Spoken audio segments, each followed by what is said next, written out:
Now we want to add the logic to apply discount on the shopping cart if the coupon is valid. So when we load the shopping cart, if the header is not null, we can call the API if coupon code is not null.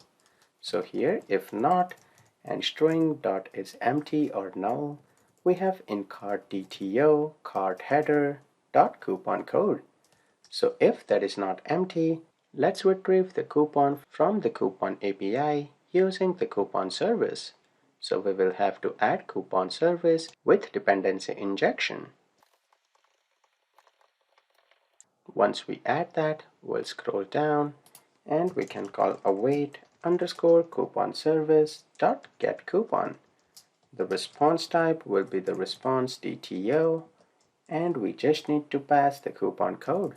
So cart DTO dot cart header dot coupon code and the access token.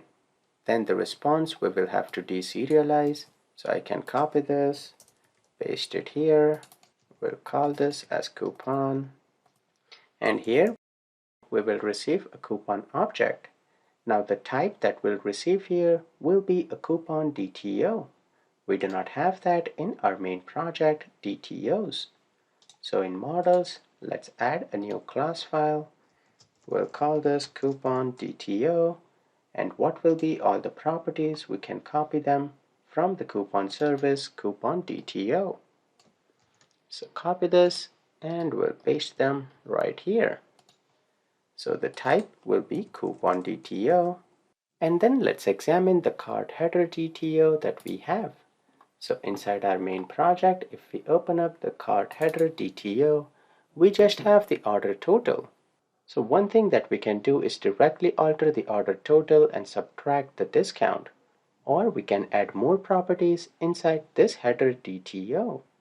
Because when we place an order, later on we will also need more details like first name, last name, pickup date time, and cart details. So let's add all of those properties in the header DTO. So first one will be a double here for discount total. Then we need the details about user who is placing an order. So first name, last name, date time for when they want to pick up the order, and we want the phone number and email. Along with that, we also want all the credit card details so we can process their order.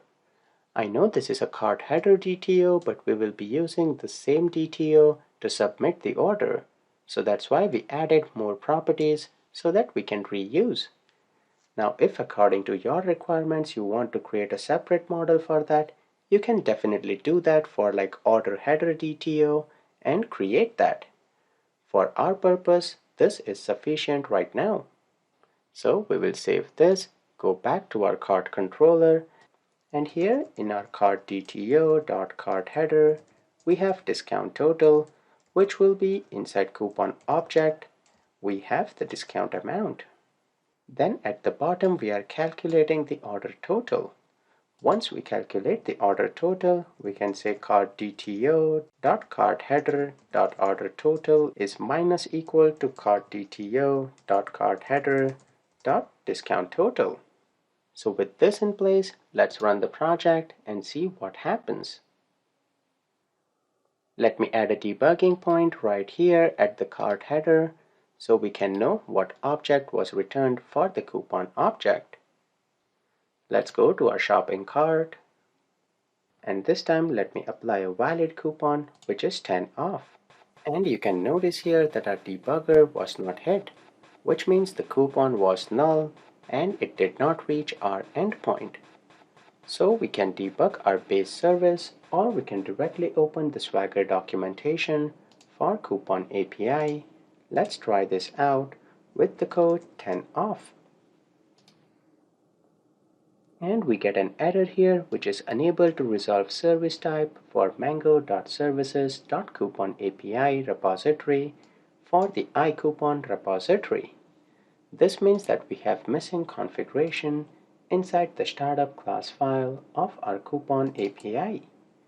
So right here, we have not added the coupon repository.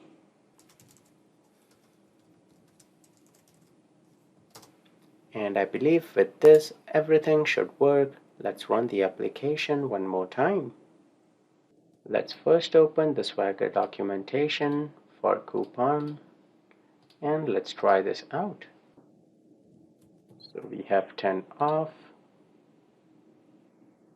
And great, it is retrieving that. Let's try on our application this time. Let's examine the coupon object.